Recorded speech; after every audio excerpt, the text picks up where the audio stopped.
Welcome to the North Star podcast. Join Claire Daniels and Pete Mills as we talk about defining your purpose and finding your own North Star.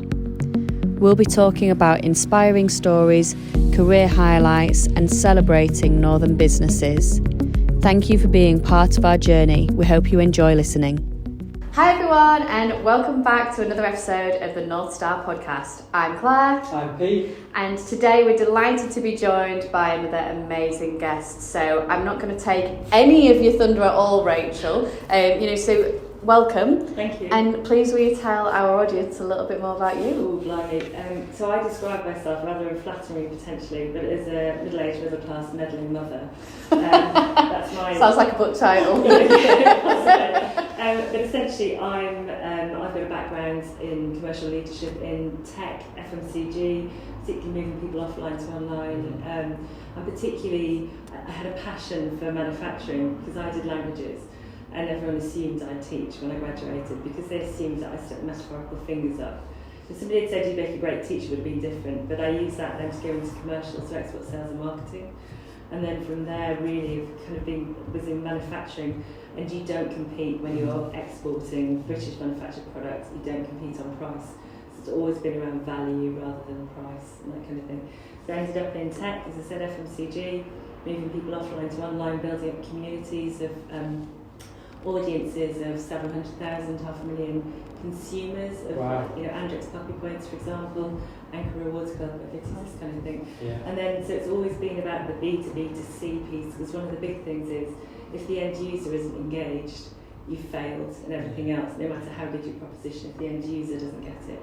So that's me, yeah. Most recently, SaaS and e-commerce. So. And I was going to say, offline when we were talking, the bit you need now is putting about boys. Yeah, Kevin and Perry, so the meddling mother. I've got two, don't tell them, but they're amazing twin boys.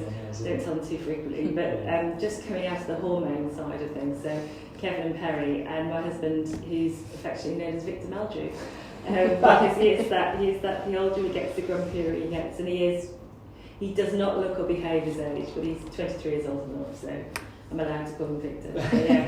Hence the middle class, middle-aged meddling mother bit. So, and that comes to play in work as well, I think. Love it. And some of the early conversations you and I had when we got talking, Rachel, you were telling me, anecdotes and stuff about your boys and like the impact they'd had on you. And when we were talking just before about what we thought we could bring to this episode and value, we came back to talking about your boys and lessons and things that you've learned from seeing them grow up. And I wonder if you could just share with people, we try and cover so many different angles. Obviously Pete's a new dad. I don't have kids, and for you as your meddling mother piece but tell us a bit about what impact they have on your life and maybe even on your career as well. Yeah, they've had a massive impact on life, including career. And I remember an employer I used to work for in the early 2000s. I was a commercial troubleshooter in a big manufacturing industry, heavy industry. And the chairman said to me that he worked for, he said, don't have children, it'll ruin your career. Which I thought was really interesting. I thought, right, okay. I ignored him, and I'd already inherited my stepson, which is great. They change everything, as you all know. Yeah. In that fundamentally they check your values and the whole reason for doing things. So historically, you were talking you're going to Ibiza for 4 days. I'd love to go to Ibiza. Yeah. It's the additional thinking. What if? I know you've got to sort out dog care. Yeah. It's not quite the same, is it? Oh dear. It's so important. It's also, why are you going, what are you doing, and why are you working, what's your motivation? Because it was always about me competing with myself, which I know is something you've talked about before. That's the only person I compete with. But if I'm competing with myself, what then does that mean in terms of my behaviour? And what am I showing? And I think a lot of it is about modelling behaviour. And it's about emotional intelligence as well, and understanding why, so all those open questions, why are you doing things? What's the actual value for you? What's the motivation? What's the outcome? What does success look like? Which is one of my key questions. So there's a whole thing around consideration, because I think fundamentally both career and outside of work, I hate the phrase work-life balance, because for me it's life-work balance. And I know you both work incredibly hard, and work is an intrinsic part of who you are and what you do, as it is for me. It's then understanding the impact of what you're doing on everybody else around you, essentially, both positive and negative. So everything you say and do now will have an impact on somebody else, and what you've done historically makes you who you are today. So I think I'd be very different had I not got the 3 boys. Putting my stepson through, GCSEs, A-levels, university, and then having Kevin and Perry, they're not actually, but you've got to take other people into account, their behaviours, and what their behaviour, the impact that their behaviour has on you, and how you respond and how you react. So I think it's everything, essentially. Who we all are today is a sum of what we've gone through to every single point up until now. And I think that's really pertinent, whether you've got children or don't have children, whether you've got pets or not, and your family backgrounds. I know you've both talked at length in previous podcasts about your family backgrounds, the bullying you had from school, but the work ethic that you've shown by your parents, and likewise by your parents. Again, I think that's just as important, because your parents were modelling to you, and you are now displaying some of that behaviour with your own take on it, and that's exactly what I've seen with the boys. Everything you do, including all the negatives, also has an impact. So when you see them behaving less than ideally, you also have to think, where's that come from? Yeah, exactly. So I explain my husband. That's all the bad parts they got from you, all the good parts they got from me. Exactly. So it's been fundamental. I think it's massively life changing, and it was inheriting my stepson. When we inherited each other, there's only 12 years between us, and I say that because there's 23 between my husband and me. So going to parents' evening, for example, I was used to going to parents' evening for me, to talk about me, not about somebody dependent on me. And I remember very, very vividly, his maths teacher was sat, James is fabulous, my stepson was struggling a little bit with maths, but he really liked the maths teacher, and we got there and we'd heard him publicly chastise a couple of other students in front of the parents, but the whole hall could hear what he was saying. He just wasn't being very pleasant, and I felt really uncomfortable, and he was running late, so we sat down, and he said to James, he sat down and looked at James and looked at our husband, and I was next to him, and he said to James, "We know who this is, don't we?" And I said, "Yes, I'm his father's bit on the side. Now, can we talk about James, please?" And I wouldn't have behaved like that had I not heard him be really quite unpleasant, and there was nobody else, so nobody else could hear it. But it also set the tone for the conversation. So James said, "All right, okay, this is serious. We need to talk about maths and my performance." And you know what, you did really well on maths GCSEs as well. Amazing. So it's fundamental. And one of the things that you've said there, and I'm keen to know if you've asked your boys this, but also that I want to ask to you, what does success look like to you? I'll start with the boys because it's possibly easier. Success for them means that they're able. It's what you talked about before, freedom. We talked about in previous episodes. Success for them means that they can go and try and do things. They've said this. Go and try new things. They've aged 10. They came out of the playroom, which sounds more pretentious than it is. Aged 10, saying one of them said that he wanted to go to Cambridge. And I said, "What, for the day? For a visit? For a holiday?" He said, "No, for university." Whoa, you're just 10, Ed, And they've got very clear ideas of where they want to go and what they want to do. However, it's having that freedom to be able to do that and to fail. For them, it's a freedom to know that wherever they are, whatever they're doing, there are no limits to what they can do. And that whatever happens, they've said this, whatever happens, they know that we'll be there to pick them up, hopefully. In terms of what success looks like for me, that's really interesting. And it's much harder to answer, isn't it? I mean, what's success look like for you, Pete? I'm waiting for your answer. It's funny because I was thinking, as you say, it's difficult. I thought, have we asked this? Have we spoke about this before? I think the platform piece, and I heard this, it's why you're always learning, isn't it? So sadly we lost a friend, and he's, I don't think, known him a couple of years really, but he was introduced us through a business connection, and he ran an agency in Leeds. And at his funeral, they read out, left two young boy and young daughter, young son, young daughter, and at the funeral they were reading his letters he's left for his children. Can you just tell me this? To be fair, his brother cracked us all pretty early on, but these letters were read out, extracts from it, and he was saying what I've done is built a platform for my children, and that's I think how he coped with going through his illness and everything.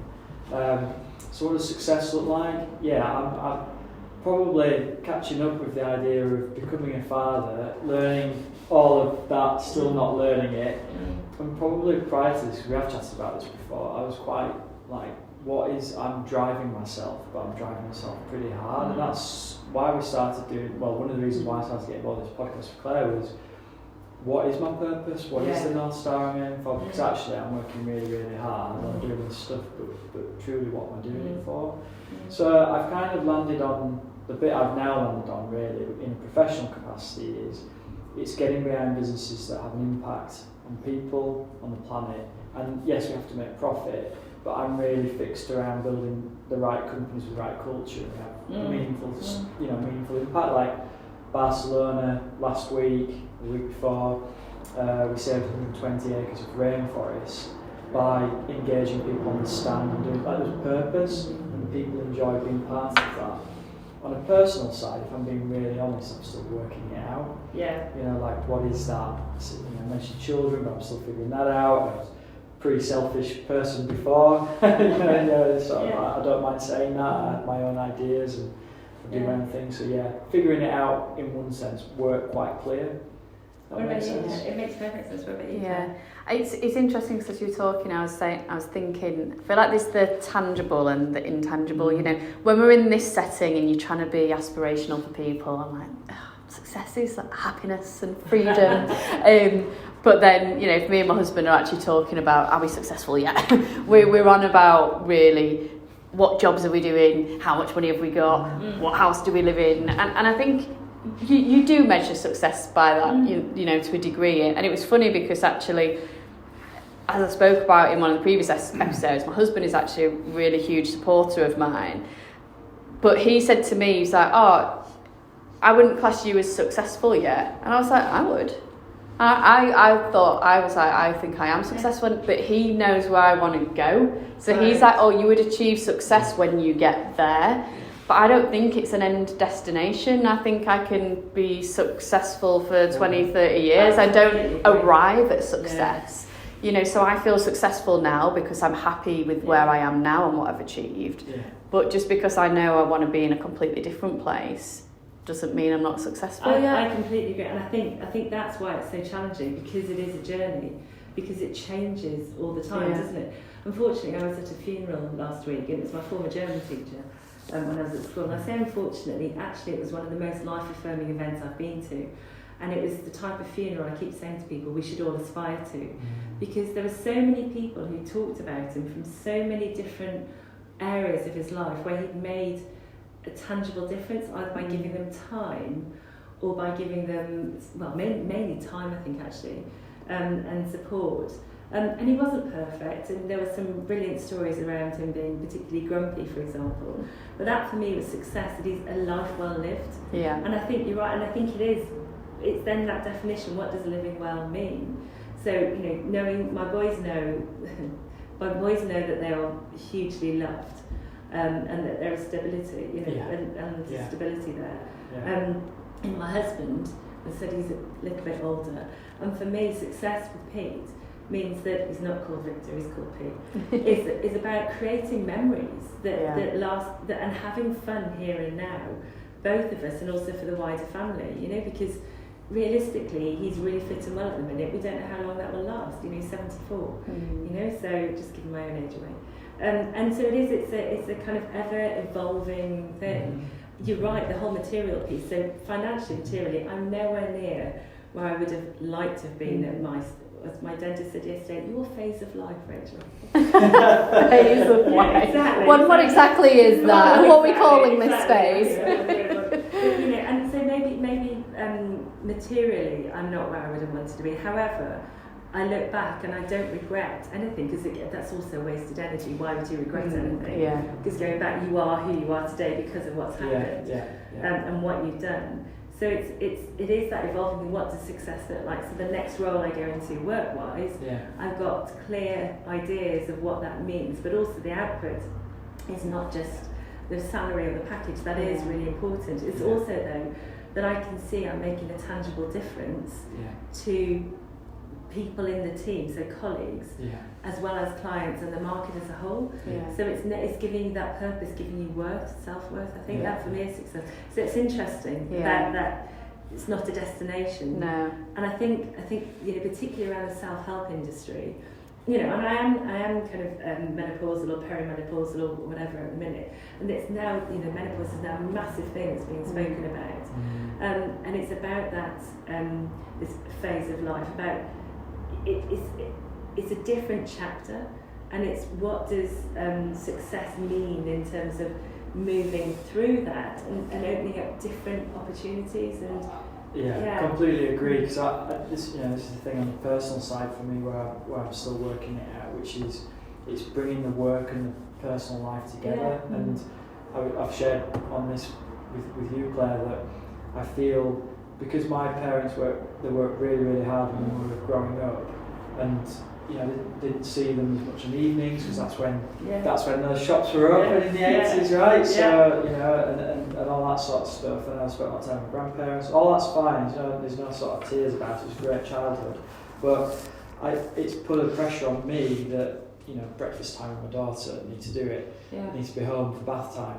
But then there's the work pull where that I can't just simply do a 9 to 5 in terms of the time I've got. So it is So I don't know if that's a measuring success thing. It's just pulling those things together, really. Learning how to do it. And do you know what? Talking about measuring success, and this is up to you how much you want to talk about this. But like yesterday, we were having a conversation, and you happy for me to talk about? Sure, you said you just felt maybe like everything, like the wheels were turning, but you weren't getting there fast enough, and you feel the pressure. And I said, but by whose measure?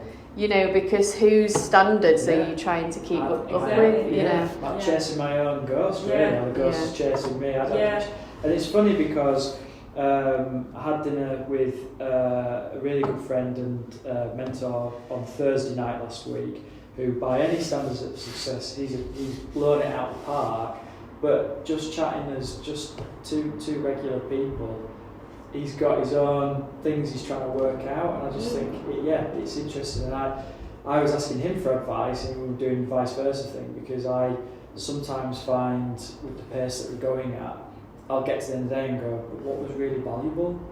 And now on Friday I'm going on holiday and I'm thinking, where's it gone? Has it been valuable? And that's a challenge. And it's valuable to whom, isn't it? Yeah. Exactly. And it is these self-help books or this thing about living in the moment. And one of the things for me is about enjoyment. And I don't know if that's joy or contentment or happiness, but it's about having fun and enjoying. And even the bits which are less, frankly, not as great, it's still learning from those and using, because they still make you who you are today.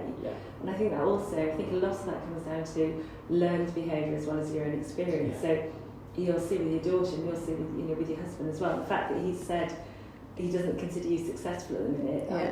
He'll listen to this, he'll be like, no, I didn't mean it like that. But again, it's interesting, because that's going to be now something that's marked between the two of you. I don't mean it's a negative, it's something that you may now use as a spur, as a catalyst. But also in terms of questioning the metrics, because let's face it, we're all business leaders. Metrics, rule our lives. And I think there's the hard, fast ones around revenue and profit. But there's also the softer metrics, which you what's the age-old thing that you don't get to your deathbed and think, I wish I'd spent more time at work. It is potentially around that. What have you? How have you lived well? Over the last. Is that? Have you ever heard of living the hyphen? No. So on a gravestone or in a death notice, it has 1970 hyphen. Oh, yeah. And it's because that's the bit in between that's really important. Yeah. And it's living the dash or living the hyphen. Yeah. It's how you live that hyphen. God, I think I have goosebumps. Yeah. I'm curious to know, first of all, what's the age of your boys? They're 17 and a half. Okay, Apparently yeah. it's quite important. Because they're so close to 18. Yeah. Do you think they get it, that success is about those things and about life? Because we talk a lot about kind of millennial culture as well, and people coming into the workplace thinking, I can just be successful like that, don't really need to do it, and success is about being a millionaire, being an influencer, all these different things, whatever. And I think it's a lot easier once you've lived a bit to go, it's not all about that. And it's very easy for us to sit on our high horses a little bit. I think all of us have been in roles where we got paid very well and, we were rewarded for it, and we're not in those roles now, and we've moved on and found happiness elsewhere, and then we sit here today and talk about success being happiness and all these things. So do you think your boys get that? I think they do. I think they get some of it. They both now got part-time jobs, and one of them's had one for 12 months. The other one I finally got off his back because he's finally got one. It's really interesting because there is a financial motivation, because of course there is at 17, even when your mum's paying for your driving lessons. God, they're not cheap. And so, but they do also realise that there is a financial output. They're getting other things from work and from school. So work in particular, it's the social interaction, and they may profess to not enjoy going to work, but actually you can see they do enjoy it, and learning to talk to other people.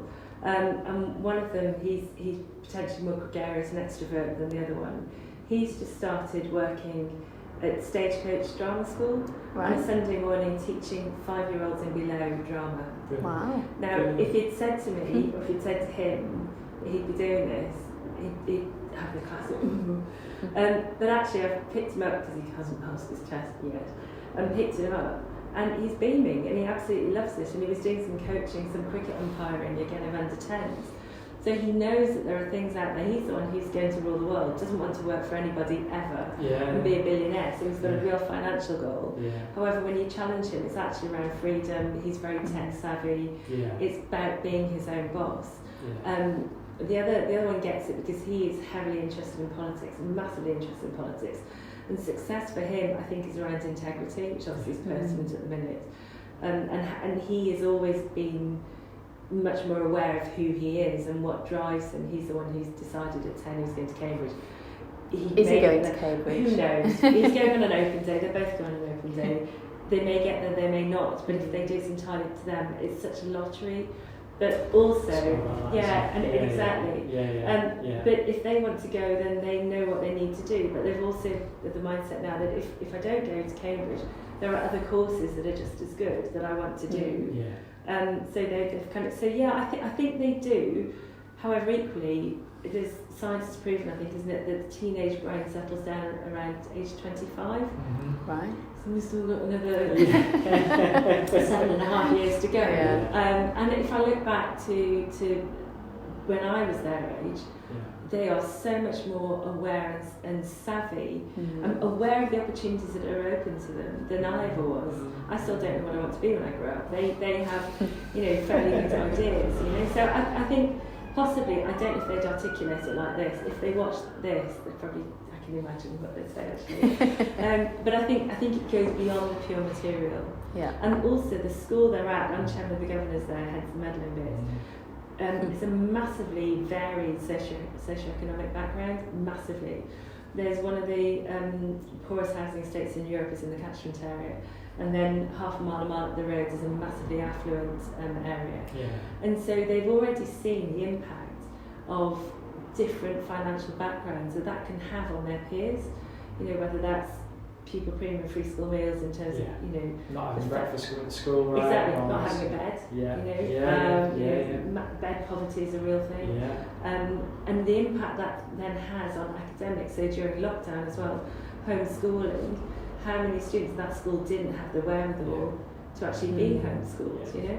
And as a result, there's 49% of the students at that school are receiving or have access to some kind of mental health support for mental health and well-being, massively higher than the national average.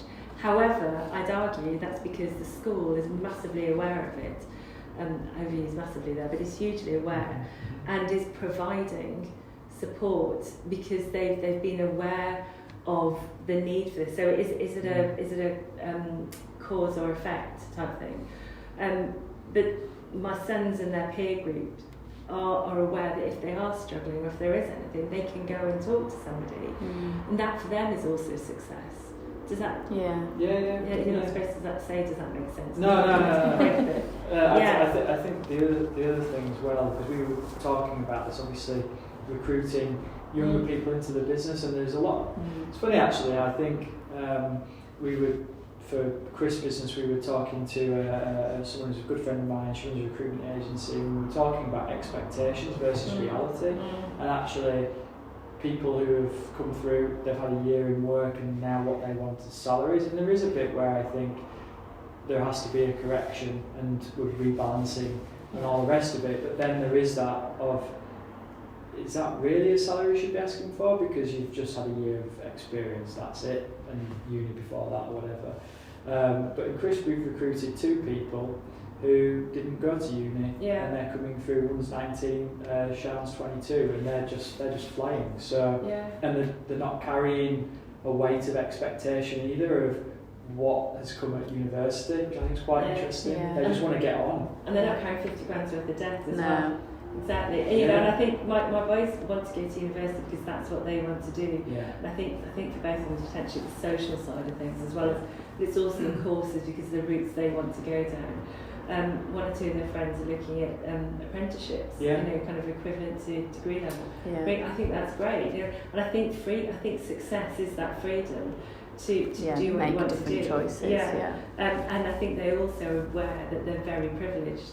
You know, I mean, the 3 of us in this room are all very privileged because of our backgrounds and where we are now. And for me, success, part of that success for me is being able to identify that and also then help trying to be not as condescending, or trying to be as least condescending as possible.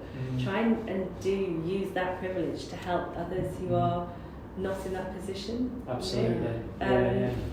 Like my post this morning, sort of writing articles from London, but actually come up here and see what it's actually like, in terms of the amount of work. You've just been put on the board of the trustee of Children's Heart Surgery Fund. Amazing. You do the Rainforest Trust stuff. We've just supported sending a group of 8-9 children to America to do a karate competition. It's like, but that's happening all the time, and the businesses that we're involved with are really trying to build more sustainability for people and, the planet stuff. But. And do you know what, I think, and it'd be interesting to see if you've seen this, Rachel, but the younger generation are a lot more purpose-driven, I think. I don't think we were purpose-driven at that age. We've become it, but I always say, it's going to be the next generation that will save the planet, something I'm really passionate about. I try to do everything I can, but it's going to need a lot more people who all care, and I think, the younger generation do seem to be more purposeful. I think they do definitely have more of a sense of purpose. Caitlin Moran, the journalist, do you know Caitlin Moran? No. She's an author, a journalist in the Times. Right. And she always makes the point that what are we doing to our children by saying that, our collective children, by saying that they're going to be the generation to save the world, because we're saying you phrase it differently, because essentially we're saying we haven't been able to do it, we screwed up, but you're going to do it, so what pressure are we putting on them? But what you've articulated is actually we're doing stuff and then we can work with them, so it's bringing together.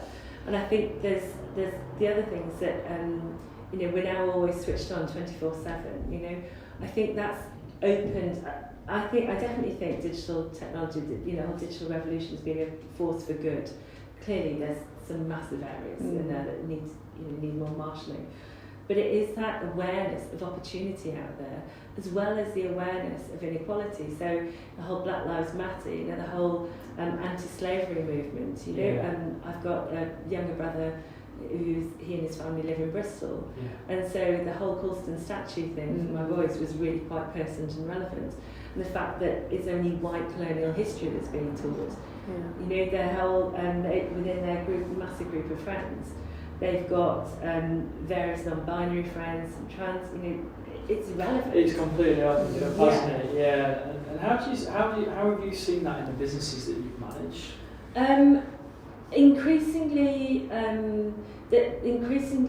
positive. There's been a couple of examples where it's been quite challenging because, you know, startup scale-up businesses, particularly 10-15 years ago, you didn't necessarily have the HR resource, or you weren't aware of those things. So you're being put in a position, this is not a negative, you've been put in a position where all of a sudden you go, actually, you're absolutely right. I need to think about how, or we need to think about how this impacts on the business and on us as individuals. And you know what, the other thing makes you just realise that these are people. It's not just this theoretical business practice and, you know, I'm not going to be a white male middle class bloke, who's going to make a decision based on what I think is right. I've got to think about the bigger picture. I think on businesses now, we've all, and you've talked about millennials, we've talked about that kind of millennial generation and the expectation and no, I'm not going, this is what the role says, I'm not going to go outside the role.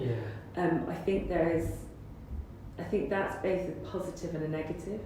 So it helps us add more definition, particularly as business leaders. All right, okay, I'm going to work to your strengths and I might need to compensate elsewhere, but it makes me then question what's the hiring ethos. But also then when I'm talking to clients as well and look at the market, okay, what does success mean for that person? And, you know, it's those success metrics. What does success look like? We talk about ROI. How are you going to measure ROI? Well, I don't actually know, and I would measure it this way, but you're going to add different cost base in. So, and that success metric or the success factors might be financial, they might also be personal. So it might be that actually I can finish at 4:30 every night and know that it's still going to be okay at 8 o'clock when I come in the following morning. Or it means I can spend my budget because I have to spend it because otherwise I won't get it next year. Or it might that actually I need to do this to prove to my boss that I'm really worth it. We did a survey 10 months ago of e-commerce leaders, particularly in SME, which is our customer base, and there were two really different behaviours that came out that said that during lockdown, when everybody expanded their online shopping, you've seen this, there are a lot of e-commerce managers who feel really quite aggrieved because their business, the whole online side of their business grew massively, and their bosses and the whole business thought that was going to happen naturally and have very little awareness of the effort and resource that those e-commerce managers have done. So they're slightly disenchanted, slightly less than chuffed. And so their whole thing now is about proving that without them that business wouldn't have seen the growth. The other side that came out massively was those e-commerce leaders who said, you know what, the business grew massively and I've got real imposter syndrome because I think it would have happened without me, but oh my God, I might be found out now, So, and it's understanding their success metrics are very different. So that whole level of expectation, but also I think we're all now rightly expecting more from our roles, whether that's as a leader or I was going to say, or lower down the organisation, but I'm uncomfortable with that terminology. That's a really interesting perspective. And do you think there's something you said earlier about sort of knowledge overload, and do you think there is a strong element of that in the workplace where there's so much information now that how do you make those decisions and how do you drive it towards success when you've just got so many things? We could log into LinkedIn. Log into LinkedIn. I'm always logged into. Never log out. Exactly. It knows where I am at all times. But from Monday to Friday, there's likely to be an article that changes your viewpoints on different things, or could do. So, as a younger person that's not, being used to sifting through data and leaving stuff alone or whatever, do you think that's what's driving some of that? Maybe possibly unrealistic success metrics?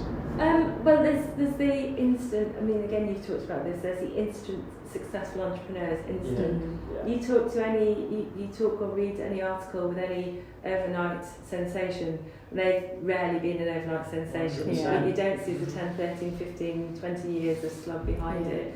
Even Sam Ryder, God bless him, coming number 2 in Eurovision. He wasn't an overnight sensation.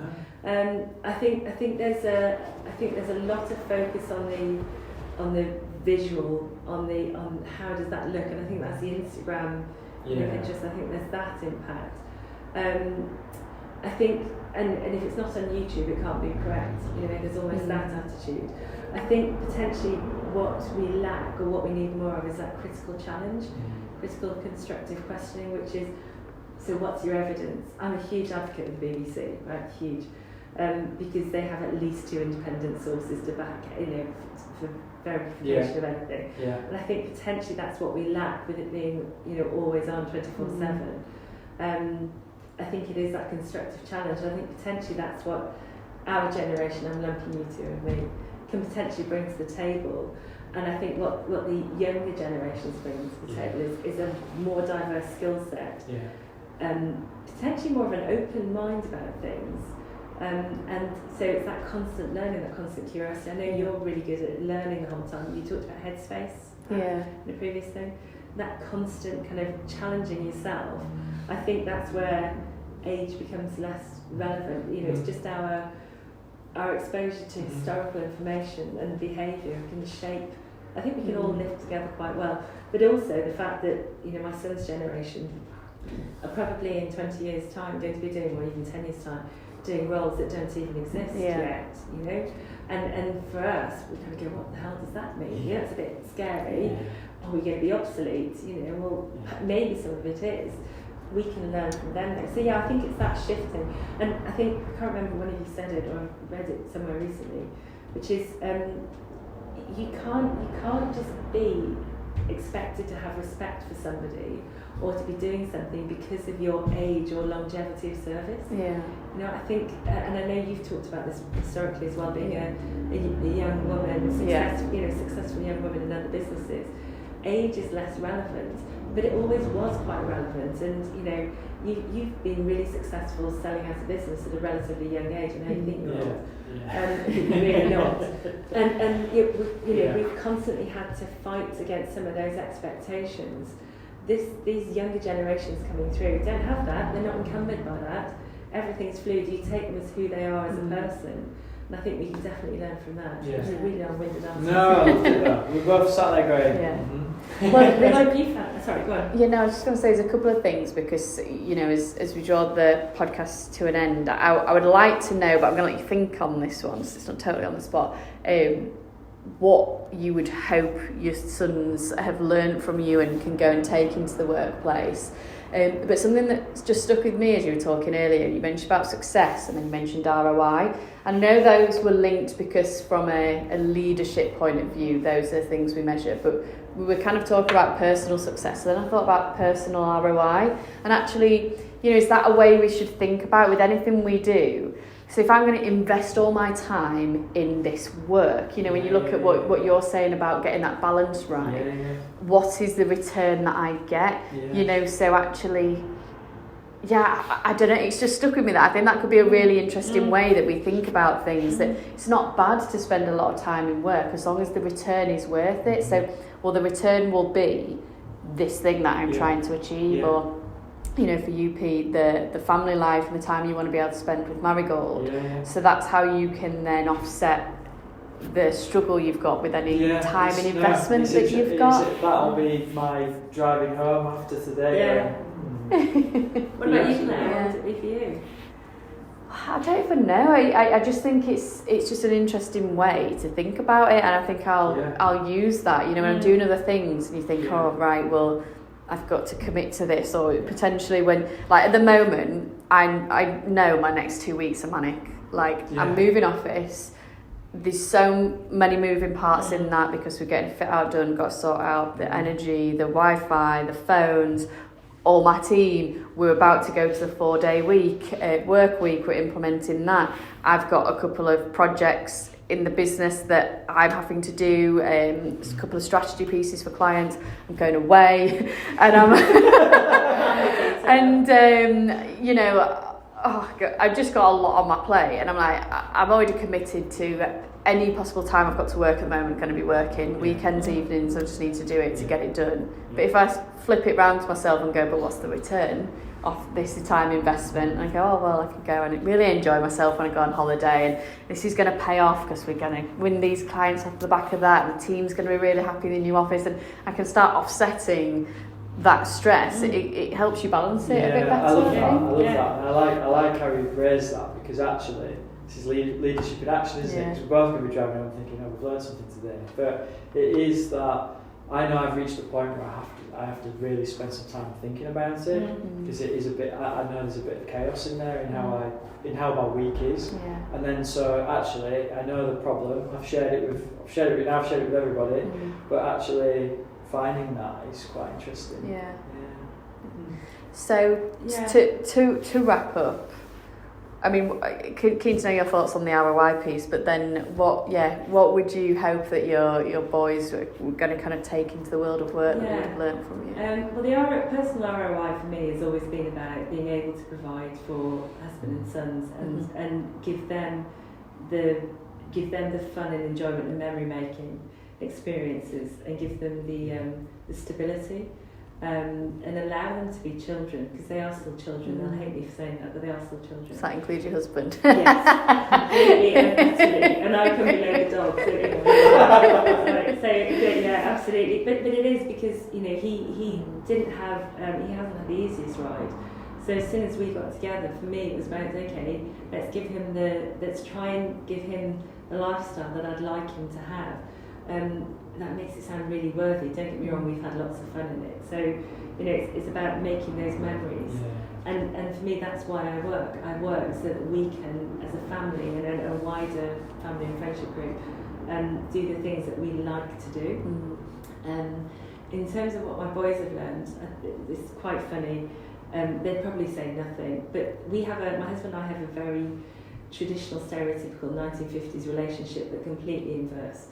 He allegedly does all the domestic stuff, so he does all the cooking and cleaning, and I'm the main breadwinner. So the boys have learned from that everyday sexism. There's lots of everyday sexism. However, it doesn't have to be that the woman goes home and is a mother and works and does all the cooking. So they've seen more or less equal distribution of tasks, non-gender related tasks. I think also they've learned that if you want to get something out of something, it's always best to put something in. So the meddling bit I referred to before is because I'm an inveterate volunteer. I have this thing where I can't say no, because if my boys are doing something, then I feel that so whether it's cricket or rugby or scouts or school, if there's something that I can bring to the table that will help make somebody else's life slightly easier, or add to what my boys are doing, then I feel, this is only about me, I feel I have an obligation to do that. And I'm really fortunate that the way we've got the family set up, I've got the freedom and structure to be able to do that. So I sit on the committee of my son's rugby club, of course I do. So I'm chairman of the governors at their school, a range of other things. And so they've seen that volunteering but get stuck in piece. And that doesn't benefit them. In fact, you could argue a lot of the time it puts them at a disadvantage, because they're having to do things that maybe they wouldn't necessarily want to do, but because mum's involved, I can't get out of it, that kind of thing. But as a result, we get a lot more out of it, and they'll get more as a organisation, because if somebody is on the committee and doing kit orders, that means somebody else doesn't have to do it, because I do love spreadsheets, or organising things like that. So, and I think it's that questioning. The other thing is, we talked before, when you're on your way up, you're going to come down again as well at some point. So just treat everybody how you would like to be treated. It's that for me is fundamental. Doesn't cost anything, does it? No, not at all. And hopefully they've seen that modelled, because whenever they've been playing sports or whatever it is they're involved in, I've tried to know the names of everybody else in their football team or rugby team or cricket, whatever, and support them all equally. In fact, I'm probably nicer to the other kids than I am to my own. Because again, why wouldn't you? And it's, the receptionist at school as well as the cleaners. And I'm hoping they've seen that, and that questioning rather than telling. They probably say I tell them too much. Hopefully they learn, I think I've seen them model that in some of their friends and, wider peer group. They'll ask the questions rather than tell. They don't know, not perfect, they very much do. But I think that's what, I'm hoping that's what they'll get out of it. It's the work ethic, treat people how you'd want to be treated, and just open mind, really, I hope. And do you know what? I think those lessons stand the test of time, because actually I think that's what we all should be trying to do. It's not just about the younger generation, it's just how we should all live. I think Dale Carnegie, How to Influence and Influence People, is a book. Have you read it? I've read extracts. Have you ever read it? Yeah, not in full either. It's with his summary at the back. My dad gave me a copy years ago, and I was slightly dismissive, if I'm honest. And then I read it about 20 years ago and thought, actually, you know what? It's emotional intelligence at work. And it is just that, and I keep talking to my sons, and they make them around to reading it when they're 40 or whatever. But I still think it's a really good blueprint for how to live. And it's about living now and for the future and treating people how you want to be treated. It does stand the test of time. Amazing. Absolutely. Amazing. Well, that's a lot of food for thought from today's episode, and thank you so much, Rachel, for coming in and being part of it. As well. Fantastic. Thank you very much for having me. It's been a delight. And if you've enjoyed this episode, then please do, if it's on YouTube, give us a thumbs up, subscribe, and leave any questions in the comments. Or if it's on podcast, please do leave us a review, and don't forget to subscribe as well. So thank you for joining us. Thank you again, Rachel. And we hope to see you again next time. Thank you for listening to the North Star podcast. To find out more about us and find more episodes, please visit thenorthstarpodcast.co.uk. Thank you for listening.